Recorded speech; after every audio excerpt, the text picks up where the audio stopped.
पति पत्नी और वो शिक्षाप्रद कहानियाँ। पति अभी नहा ही रहा था कि तभी फोन पर मैसेज टोन बजी। पत्नी मोबाइल के पास में ही खड़ी थी। उसका ध्यान फोन की तरफ गया और उसने सहज ही फोन उठाकर मैसेज पढ़ा। हाय, गुड मॉर्निंग डियर। किसी बेबी का मैसेज था। पत्नी सोच में पड़ जाती है कि अब यह बेबी कौन है। तब तक पति भी नहाकर बाहर आ चुका है। पत्नी उसे किसी बेबी का मैसेज आया है बताती है। पति मुस्कुरा देता है, फोन उठाकर उस मैसेज का रिप्लाई करता है, hi baby, how are you, और अपने काम में लग जाता है। इस रिप्लाई को भी पढ़ती है। अब हर पल पत्नी के दिमाग में यही विचार कौंधता रहता है कि यह बेबी कौन है। शाम को पति घर आता है। पत्नी उससे पूछती है, यह बेबी कौन है। पति जवाब में सिर्फ मुस्कुरा देता है और फिर से अपने काम में लग जाता है। 2-3 दिन बीत जाते हैं। उन विचारों ने अभी तक पत्नी का पीछा नहीं छोड़ा था और फिर से पति के मोबाइल पर फिर एक बार बेबी का मैसेज आता है, आज तो मिलोगे कि नहीं, तुम्हारी बहुत याद आ रही है। इस मैसेज ने आग में घी का काम किया। पत्नी का शक और भी ज्यादा पक्का हो गया। बीच बीच में ऐसे मैसेजेस का आदान प्रदान होता रहता और पत्नी के मन में शक की जड़ें और गहरी होती गई।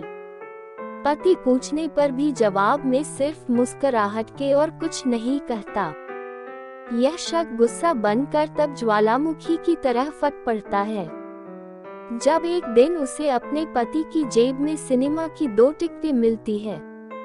पत्नी अपने पति से बहुत झगड़ती है। पति उसे समझाने की कोशिश करता है लेकिन वह कोई भी बात सुनने को तैयार नहीं है। पति को भी उस पर गुस्सा आ जाता है और यह झगड़ा और भी ज्यादा बढ़ जाता है। गुस्से में पति घर से बाहर निकल जाता है। पत्नी का गुस्सा पति से कई गुना ज्यादा है। तुरंत वो अपना सारा सामान पैक करती है। एक चिट्ठी लिखती है कि मैं मायके जा रही हूँ हमेशा के लिए, और पति का घर छोड़कर चली जाती है। गुस्सा शांत होने पर जब पति घर आता है तो चिट्ठी पढ़कर उसके होश उड़ जाते हैं। 10 दिन बीत जाते हैं और गांव के उस घर पर डोरबेल बजती है जहां पत्नी रहने चली गई है। पत्नी दरवाजा खोलती है। दरवाजे पर 10 साल की एक छोटी बच्ची हाथों में चिट्ठी लिए खड़ी है। वह पत्नी को वह चिट्ठी देती है। बच्ची से वह चिट्ठी लेकर पत्नी चिट्ठी खोलकर पढ़ती है, डियर वाइफ, जिस बेबी की वजह से हम दोनों में इतने झगड़े हुए और तुम हमारा घर छोड़कर यहाँ चली आई, यह बच्ची जो अभी तुम्हारे सामने खड़ी है वह वही बेबी है। अनाथ आश्रम की एक प्यारी बच्ची इसी के साथ में बातें करता था, सिनेमा जाता था। पहली बार जब तुमने बेबी के बारे में पूछा था तो मैंने जानबूझकर तुम्हें नहीं बताया था, सोचा था थोड़ा मजाक करता हूँ, देखता हूँ तुम कैसे रिएक्ट करती हो। लेकिन मैंने यह कभी नहीं सोचा था कि तुम्हारा शक इतना बढ़ जाएगा कि तुम घर ही छोड़ दोगी।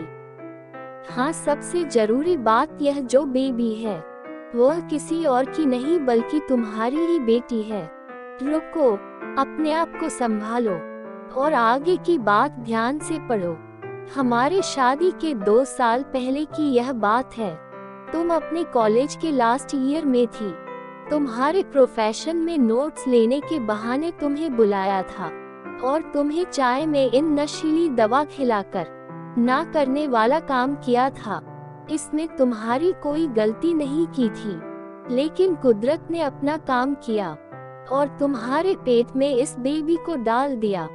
काफी प्रयास करने पर भी अबॉर्शन नहीं हुआ तो तुम्हारे घर वालों ने समाज के डर से तुम्हें 6 महीने तक घर में ही रखा। तुम्हारे पिताजी खुद एक डॉक्टर है, इसलिए यह बिन मांगा बच्चा बड़ी आसानी से बिना किसी को कनोकान खबर हुए इस दुनिया में आया।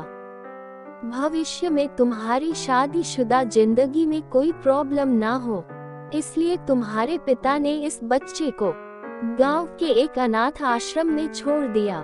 यह बच्चा मतलब यही बेबी जो अभी तुम्हारे सामने खड़ी है। अगर अभी भी विश्वास नहीं हो रहा है तो इस बच्ची के गाल का वो तिल देख लो, जो शायद तुमने उसे आखिरी बार रोते हुए देखा होगा, या फिर अपने पिताजी से पूछ लो। पत्नी जल्दी से उस बच्ची को पास में लेकर उसके गालों का तिल देखती है।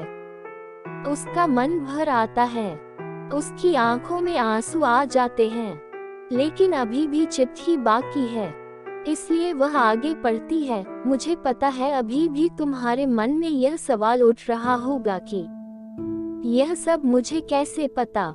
तुम्हें बता दूं कि यह सब तुम्हारे खुद के पिता ने ही अपने मन में उठ रहे पश्चाताप को शांत करने के लिए शादी के 1 महीने पहले मुझसे मिलकर सारी बात मुझे बताई थी।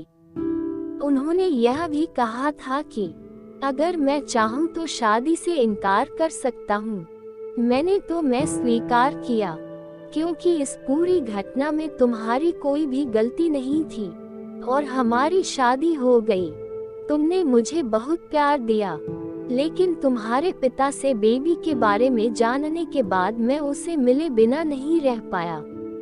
मैं बीच बीच में उससे मिलता था। उससे मिलना, उसके साथ समय बिताना मुझे अच्छा लगता था। कितनी प्यारी बच्ची बिना किसी गलती के क्यों सजा भुगते।